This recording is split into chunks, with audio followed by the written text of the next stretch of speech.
Bonjour, bonjour. Alors, j'ai changé de décor et j'étais en train de lire un chapitre de ce livre de Fabrice Midal. Je vous ai déjà fait un instant de lecture, mais je vais vous laisser avec la vue et je vais me mettre à l'abri parce que l'océan, mais mine de rien, c'est très très bruyant. Et vous risquez de mal entendre. J'ai pratiquement terminé le livre, ça fait 2 fois que je le lis. Mais alors là, ce passage, je me suis dit, non, c'est pas possible. Cessez de vous comparer, soyez vous-même. Moi, j'ai adoré. Alors, vous allez avoir la vue de l'océan et vous allez m'attendre quelques secondes. Le temps que je m'installe pour la lecture.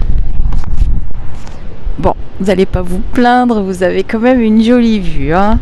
Et puis du soleil qui est revenu après des heures et des heures d'absence. Ça m'a fait ronchonner parce que quand il pleut, je ne peux pas faire de vidéo en extérieur. Alors, vous allez avoir ma jolie vue, mon endroit à moi. Il n'était pas question de faire de la planche aujourd'hui, c'est n'importe quoi là.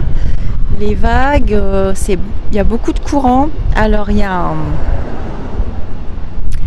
1, 2, 3 spots plus bas, 3 ou 4 spots plus bas, je sais plus. Voilà, un monsieur avec son fils, un monsieur de 43 ans avec son fils de 15 ans qui se sont baignés dans une zone non surveillée, ce qui est plutôt possible quand même quelquefois, enfin pas recommandé du tout ici. Et bien voilà, le monsieur a disparu, son fils a réussi à regagner le bord, donc son fils est vivant. Mais le corps du monsieur n'a pas été retrouvé. Tous les ans c'est comme ça, l'année dernière aussi. Je l'avais dit dans une de mes vidéos. Ça paraît pas, mais c'est extrêmement dangereux. Surtout quand la mer monte, ça crée des baïnes et des sacrés courants. Et bon, voilà. Je vous dis à tout de suite. J'espère qu'on voit bien. Normalement, on voit bien. À tout de suite. Vous allez adorer ce passage. Moi, j'ai adoré.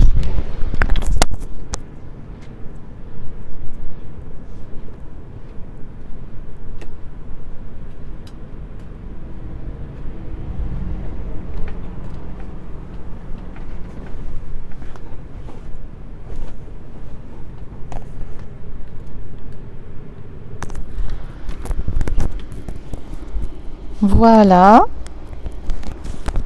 Je me suis installée à l'abri. Alors, Fabrice Midal est un philosophe et écrivain. Il est l'un des principaux enseignants de la méditation en France. Il a publié de nombreux livres à succès.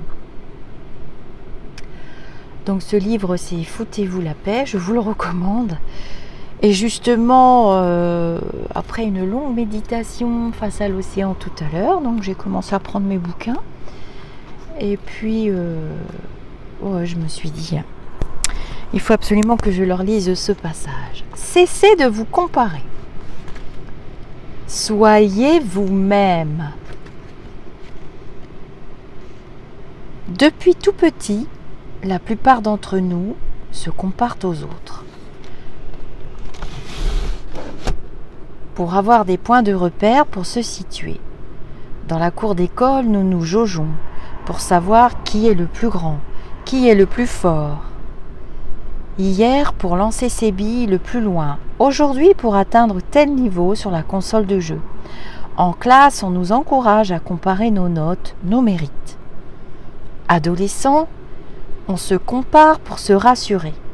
Adulte, pour se conforter. Se comparer est une inclination naturelle chez l'être humain. Ce qui est problématique, c'est l'injonction paradoxale que nous subissons de manière croissante sous l'effet de la société de consommation.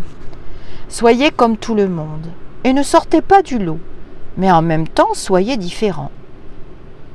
Think different, pensez différemment, comme nous l'intimait le fameux slogan d'Apple qui vend pourtant les mêmes ordinateurs, les mêmes tablettes et les mêmes téléphones à des dizaines de millions d'exemplaires dans le monde entier.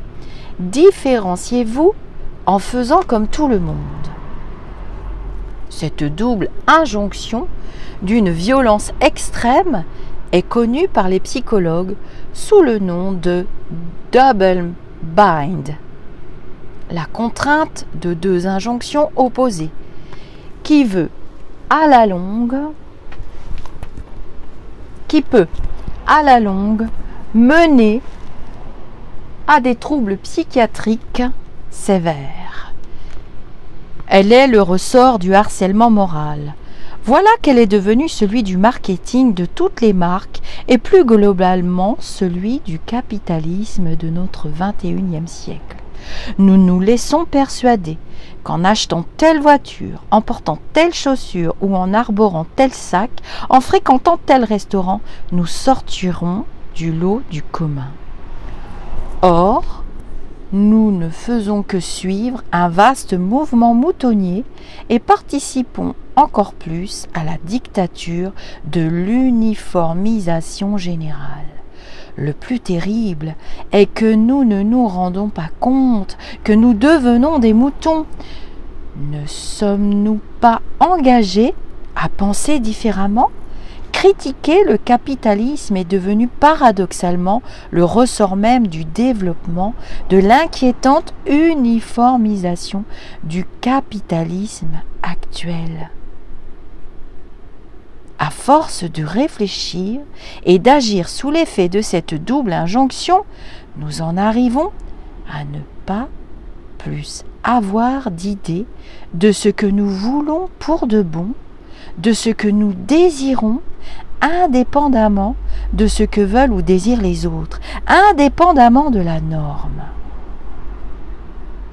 Mon propos n'est pas de condamner, au nom d'un quelconque moralisme, notre tendance à nous comparer, ni même à suivre le mouvement. Elle est, je l'ai dit, naturelle et, après tout, se comparer n'est en soi pas si grave. Nous faisons partie de petits groupes ayant développé leur culture propre. Par exemple, un groupe de supporters d'une équipe sportive. On s'y intègre en partageant des références, un vocabulaire. On appartient à cette grande famille en adhérant à ses critères et à ses manières d'être et même de se vêtir.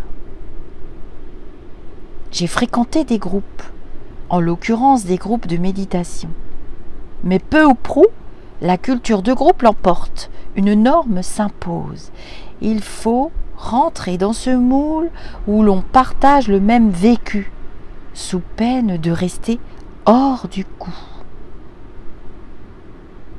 Ce qui n'est pas vraiment problématique à l'échelle d'un petit groupe fréquenté à des moments précis pour une activité précise, ce que l'on peut quitter pour rejoindre un autre groupe se révèle oppressant quand nous n'avons plus la liberté intérieure de le quitter. Sans même nous en rendre compte, n'ayant pas d'autres repères, nous nous retrouvons prisonniers d'une violence qui nous enferme. Nous cessons de nous questionner, d'hésiter, d'avoir des doutes.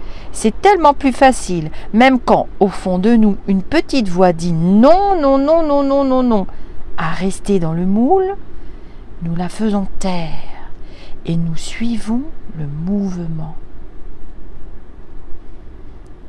Nous avons peur d'être exclus, isolés, rejetés. Le problème devient particulièrement critique quand nous sommes ainsi prisonniers de la société tout entière. Entendons-nous, je ne me situe pas dans une perspective de critique radicale de la société de consommation. Être anti, c'est rester prisonnier de ce à quoi on s'oppose. Déterminé par l'objet de la vindicte à l'égard duquel on perd toute liberté, toute latitude de se questionner et même de se réinventer. Être anti consiste exclusivement à s'opposer. Je me projette dans une vision plus constructive et plus en prise avec la réalité.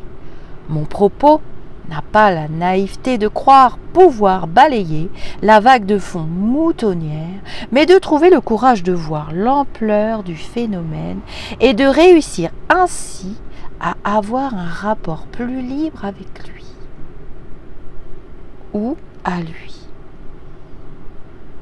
Je ne rejette pas la société.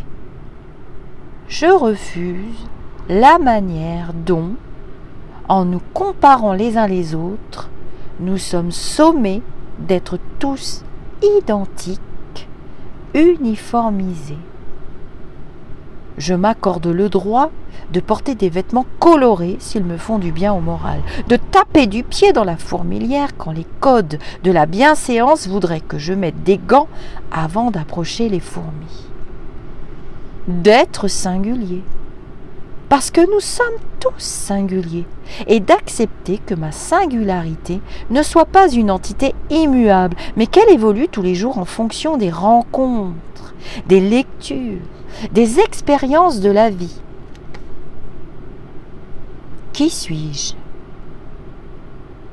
Je l'ignore, et je le découvre et redécouvre en permanence. Je me veux libre de me comparer et d'être moi, de suivre le courant et de m'en tenir à l'écart, de me conformer ou de me singulariser. Libre de m'interroger pour savoir ce que je veux. Libre de ne plus m'acharner à étouffer mes fragilités et mes différences. Libre de m'aimer à la manière décrite par Jean-Jacques Rousseau, qui, déjà, critiquait cette maladie de nous comparer, dont il voyait la source de notre perpétuelle insatisfaction. L'amour de soi, qui ne regarde qu'à nous, est content quand nos vrais besoins sont satisfaits. Mais l'amour-propre, qui se compare, n'est jamais content et ne saurait l'être, parce que ce sentiment, en nous préférant aux autres, exige aussi que les autres nous préfèrent à eux, ce qui est impossible. Voilà comment les passions douces et affectueuses naissent de l'amour de soi, et comment les passions haineuses et irascibles naissent de l'amour-propre. L'amour de soi, dont il parle, est ce que je préfère nommer la bienveillance envers soi. Une bienveillance qui ne comporte pas la même charge émotionnelle que l'amour. C'est exactement l'idée de se foutre la paix. Je cesse de me juger, de m'évaluer, de me comparer, de devoir être comme ceci ou comme cela. Si nous hésitons à franchir le pas et à nous libérer des mécanismes dont nous sommes prisonniers, tout en enviant au fond de nous ceux qui l'osent, c'est d'abord en raison d'une peur irrationnelle que nous portons en nous. La peur d'être rejetés, de nous retrouver seuls à l'écart des autres. La peur de ne pas être acceptés parce que nous ne sommes pas comme tout le monde. La peur de nos différences et de l'inconnu qui s'ouvre à nous dès lors que nous acceptons de les assumer. J'ai eu peur moi aussi. J'ai eu très peur que le fait d'assumer ce que je suis soit considéré par mon entourage comme une traîtrise. Mes parents voulaient que je travaille avec eux dans la petite entreprise familiale de confection. Je n'en avais aucune envie. Ils souhaitaient que je fasse de bonnes études, que je me marie, que j'aie des enfants. Je n'ai rien fait de tout cela. Je me suis tournée vers la méditation. Au début, ils ont cru que je rejoignais une secte et ils ont même cherché à contacter les renseignements généraux. Mais moi, j'avais trouvé ma voie, celle qui me parlait, me passionnait, celle que je voulais étudier. Je m'en foutais du bon métier qu'ils espéraient pour moi. Je n'ai pas roulé sur l'or pendant des années. J'ai enchaîné les petits boulots et vécu très chichement. Ah, mais j'avais de quoi manger. Et cela me suffisait parce que je vivais la grande aventure. J'étais heureux. Bien sûr, j'avais peur de décevoir. Personne ne pouvait comprendre ce que je faisais. La méditation semblait alors si étrange. J'ai rencontré ma peur sans en avoir honte. J'en ai pris conscience et elle a cessé de me manipuler. Elle s'est doucement laissée apprivoiser. Je reconnais qu'en sortant du troupeau, on fait l'épreuve d'une certaine forme de solitude, mais d'une solitude salutaire, qui n'est pas l'isolement. Elle est au contraire plénitude. J'ai apprivoisé la solitude. Elle est devenue mon amie. Les premières fois, je l'ai crainte. Je repoussais mes rendez-vous avec elle, confortée par le tourbillon du social, dans l'idée qu'elle me faisait perdre mon temps. Je l'ai même tentée, malgré mes appréhensions. Nous avons fait connaissance. Je me suis familiarisée avec elle et désormais, je m'offre régulièrement quelques heures ou quelques jours de retrouvailles avec elle.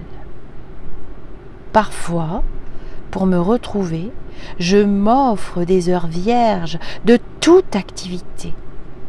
Je ne me plonge pas dans un livre, je ne regarde pas un film, je ne range pas mes armoires. J'ouvre mes portes et mes fenêtres intérieures et je laisse la richesse de ces heures s'offrir à moi. J'habite la solitude et je commence à réentendre. Je tisse une relation réelle avec moi-même et se révèlent à moi des choses que j'ignorais ou que je refuse en général d'écouter.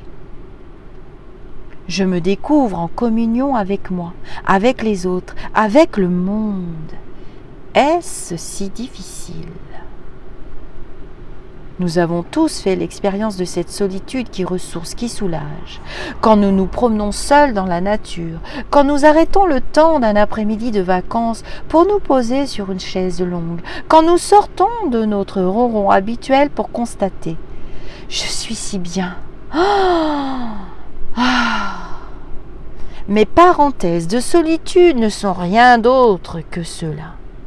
Une solitude incroyablement pleine, parce qu'elle est pétrie de convivialité avec ma propre existence.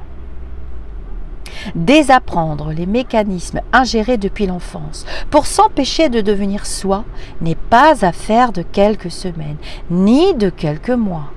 C'est l'œuvre d'une vie, une œuvre vouée à rester inachevée. Au fond, je resterai toujours une énigme pour moi-même. Une énigme dans mon rapport au monde, dans mon rapport aux autres. Le chemin vers soi n'est pas balisé comme une carte routière, c'est une aventure. Ces étapes, quoi qu'en disent les ouvrages qui se multiplient sur ce sujet, ne sont pas définies à l'avance. Les voies classiques de l'introspection sont des leurres. Être soi, ce n'est pas se définir, ce n'est pas une affaire expédiée par un test de personnalité chez un psychologue, ce n'est pas s'étudier, c'est s'oublier. S'oublier. Regarder au fond de soi, c'est s'égarer à coup sûr.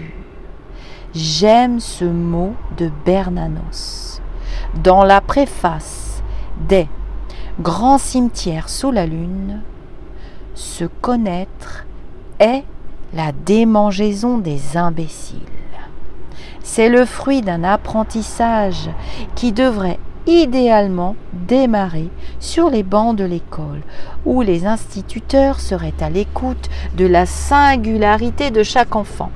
Un apprentissage qui se poursuivrait à l'adolescence où l'on encouragerait chaque jeune à discerner en lui l'étincelle de joie qui l'anime, quand il est heureux d'accomplir une tâche qui lui convient.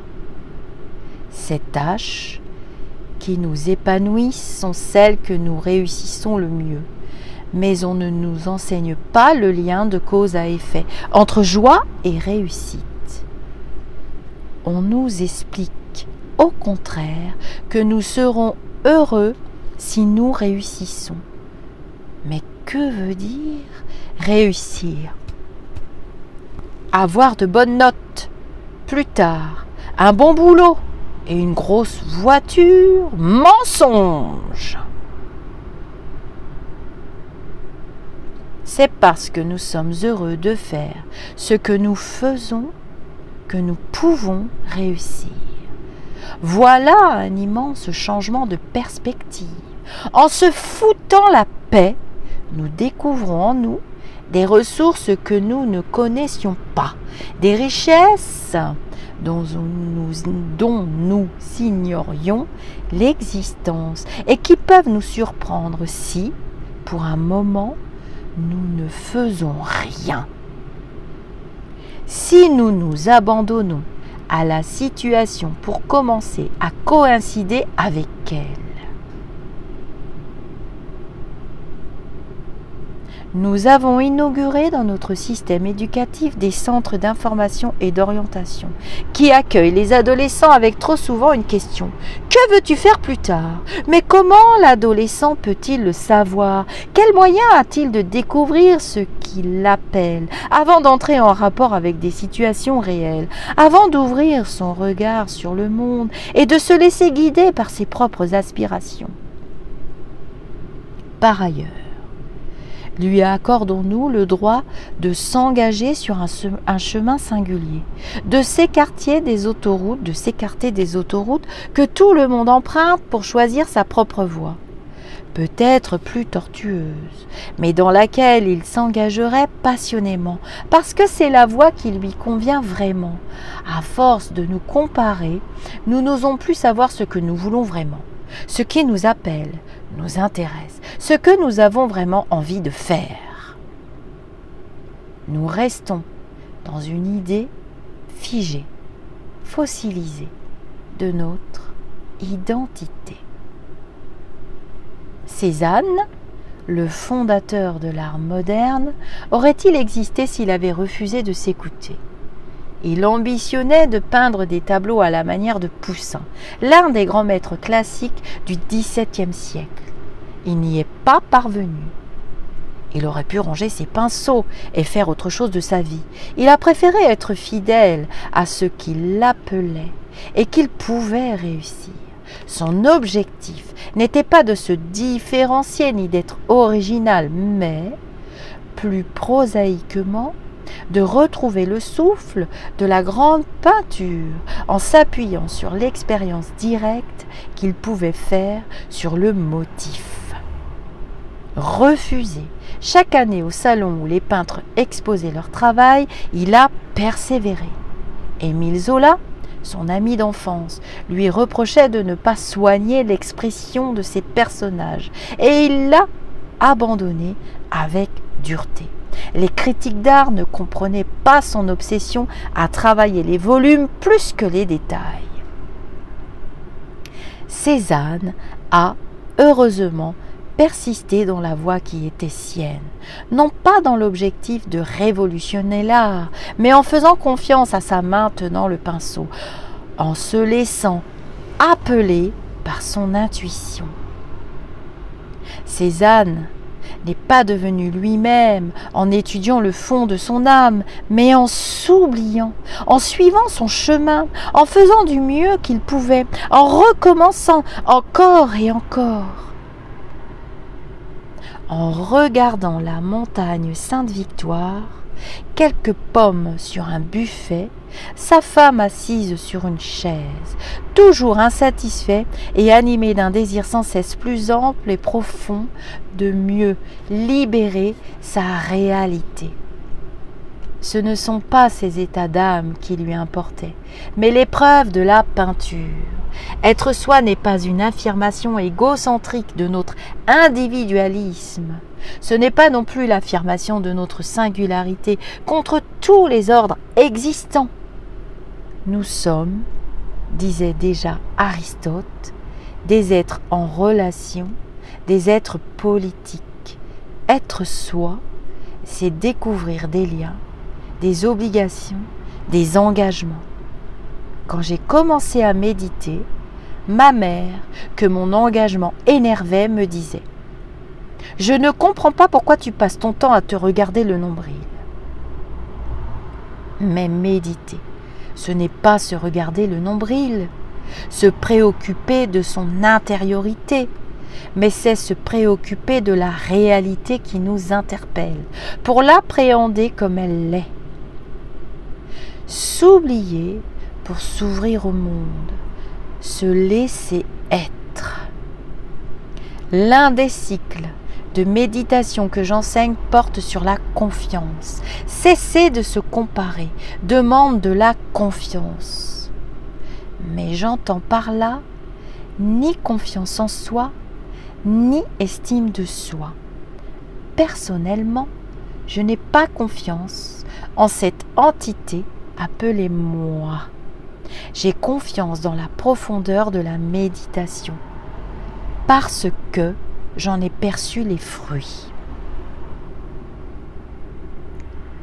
Quand je prends la parole, j'ai confiance en ce que je dis parce que je l'ai éprouvé.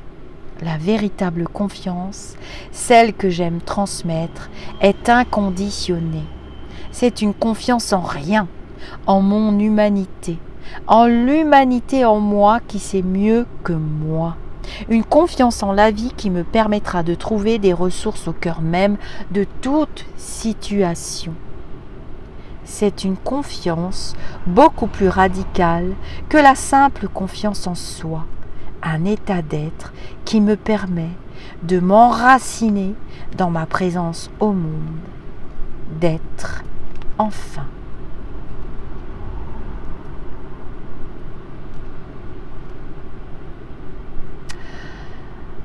Alors, voilà pour cet instant de lecture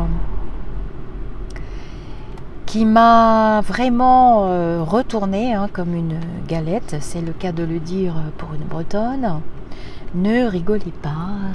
Vous savez que j'aime beaucoup rire sur ma chaîne, mais après cette lecture et par rapport à la situation que nous traversons tous actuellement,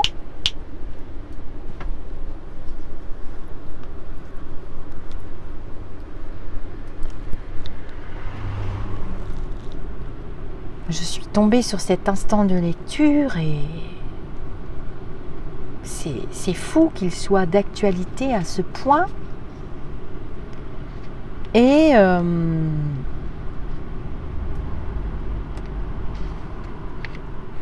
en plus, c'est tombé dans ce décor. Je vais lire vos commentaires, évidemment.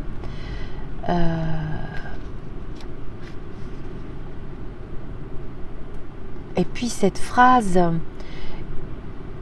que j'aime beaucoup, il y a plusieurs phrases que j'aime beaucoup. Être anti consiste exclusivement à s'opposer. Être anti, c'est rester prisonnier de ce à quoi on s'oppose, déterminé par l'objet de la vindicte à l'égard duquel on perd toute liberté, toute l'attitude de se questionner et même de se réinventer. Je me projette dans une vision plus constructive et plus en prise avec la réalité. Voilà, moi j'aime beaucoup cette façon de décrire ou de donner une image de ce que c'est que d'être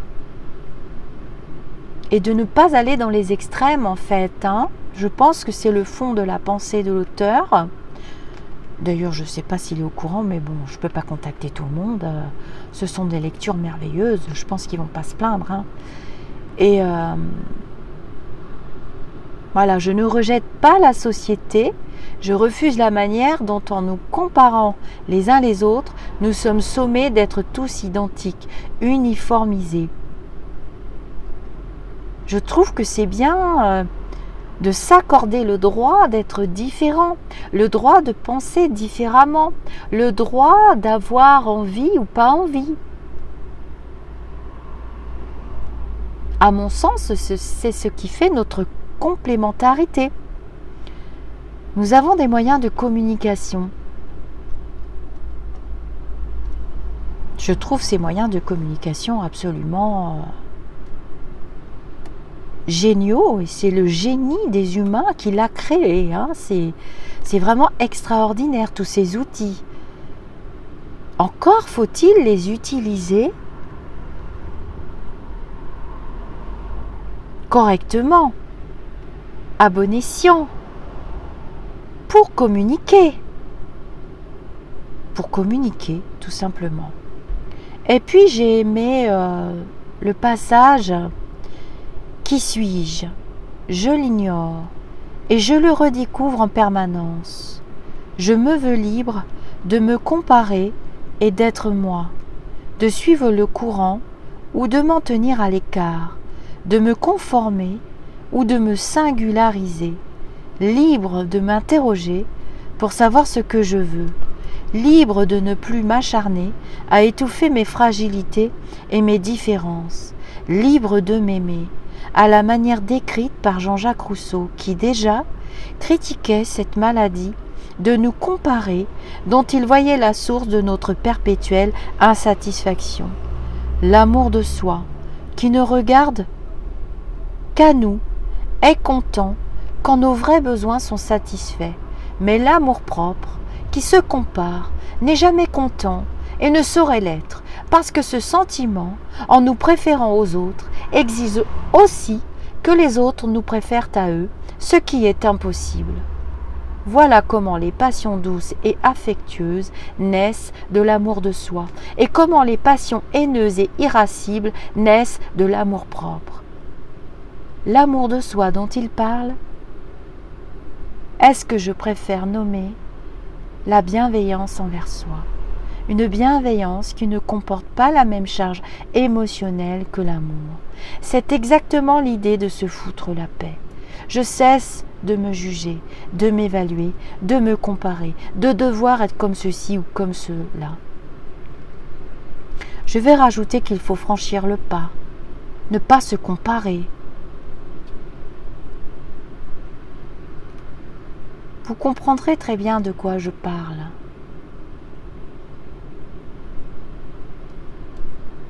L'amour de soi, l'amour propre, ok. Mais la bienveillance, c'est quand même important. Je vous parle souvent de bienveillance, les uns envers les autres.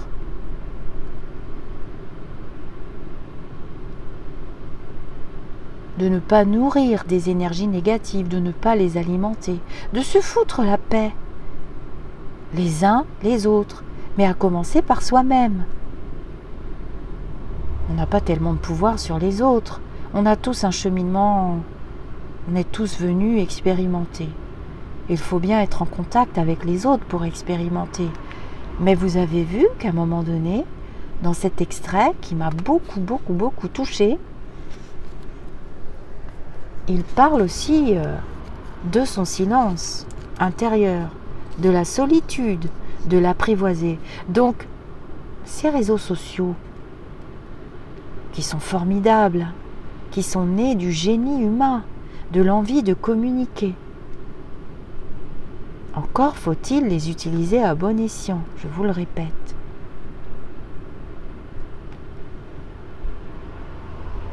Être soi n'est pas une affirmation égocentrique de notre individualisme. Ce n'est pas non plus l'affirmation de notre singularité contre tous les ordres existants. Nous sommes, disait Aristote, des êtres en relation, des êtres politiques. Être soi, c'est découvrir des liens, des obligations, des engagements. Nous sommes tous engagés les uns envers les autres. Il n'y a pas de frontières, il n'y a pas de séparation, il n'y a pas de couleur de peau, ça n'existe pas. J'espère que ce passage, cet extrait de ce livre de Fabrice Midal que je vous invite à acheter, hein, oui, à acheter, c'est le mot, parce que on peut lire et relire des extraits et vraiment... Alors Fabrice Midal, je vais quand même vous dire, hein, quand même, est l'un des principaux enseignants de la méditation en France. Il est l'auteur de très nombreux livres, dont Pourquoi la poésie, Comprendre l'art moderne, Comprendre la philosophie peut nous sauver. Je vous avais dit dans une de mes vidéos Flash Voyance qu'on aurait besoin de philosophie et de philosophes. Les politiques font de la politique, les scientifiques font de la science et les philosophes font de la philosophie. Et nous en avons besoin. Et puis donc il a écrit Foutez-vous la paix en 2017 et Sauvez votre peau. Donc Sauvez votre peau, je vais l'acquérir rapidement. Devenez narcissique. Voilà. Qui construisent une œuvre singulière. Fondateur de l'école occidentale de méditation, Fabrice Midal dirige aussi des journées d'introduction à la méditation qui sont autant de moments uniques, profonds et joyeux. Alors, je vais repasser devant la caméra pour vous faire un petit coucou.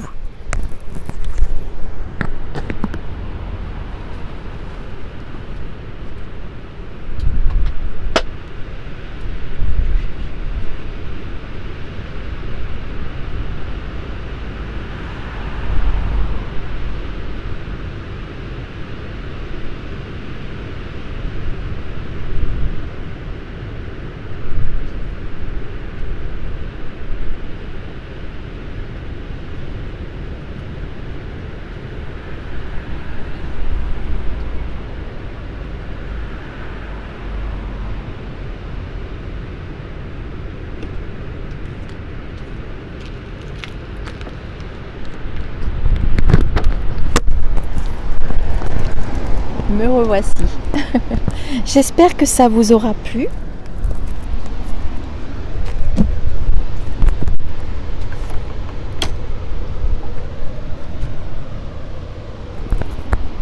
Je vous fais écouter un petit peu l'océan. Donc je m'étais mis à l'abri parce que sinon ça fait vraiment beaucoup de bruit. Et puis je vous invite à cultiver la bienveillance justement. C'est important. Et puis je voulais vous dire aussi une bonne nouvelle par rapport à pour ceux qui suivent, par rapport à ma vidéo entre nous de remise en question, remise à l'heure aussi un petit peu par rapport à un conflit ou toujours par rapport à la personne qui m'avait écrit, qui n'était qu'un symbole. Hein. La personne n'y est pour rien du tout. Le test, là, vous avez bien aimé le passage du boulanger, de la boulangerie. Et l'ami avec qui j'avais eu ce conflit s'est excusé et nous avons discuté, nous avons repris contact et je suis très très heureuse. Et c'est pas par hasard que je suis tombée aussi sur cet extrait de lecture. Et voilà, j'ai horreur des conflits. Ça n'avait pas lieu d'être. Bon, c'est réglé, je voulais vous le dire. Je voulais vous remercier pour votre présence. Je voulais vous remercier pour tous vos commentaires une nouvelle fois. c'est passionnant. Il y a des personnes qui commentent sous les vidéos. C'est pour ça que les vidéos sont libres d'expression. Je remercie mes petites modératrices. Et puis pour les nouveaux venus, vous avez des playlists maintenant. C'est vrai qu'il y a beaucoup de vidéos. Vous avez des playlists et vous pouvez aller voir les différents sujets. Il n'y a pas de souci. Vous pouvez vous créer un compte YouTube avec une adresse mail valide. Il y a de plus en plus de véhicules, une adresse mail valide et vous recevez des petites notifications quand vous vous abonnez à des chaînes. Ça fonctionne comme ça. Je le redis un petit peu parce que quand je suis arrivée sur YouTube, ça me paraissait très très compliqué comme fonctionnement. Finalement, c'est assez simple. Je vous dis namasté. J'ai le micro dans les mains. Voilà, je lirai vos commentaires, on échangera quand j'ai du réseau. J'en ai pas toujours, je suis quand même dans des endroits où il y a de merveilleux paysages protégés, c'est classé, ce sont des sites classés, protégés. Et donc je poste les vidéos quand je retourne dans la civilisation, parce qu'à un moment donné, il faut faire ses courses aussi. Et je poste les vidéos, alors pas toujours sur le moment, tout ça. Donc voilà, c'est très joli. Je vous ai posté un coucher de soleil l'autre jour. Je vous dis namasté et à très bientôt pour d'autres instants. Capsule vidéo, capsule de vie, capsule de bienveillance.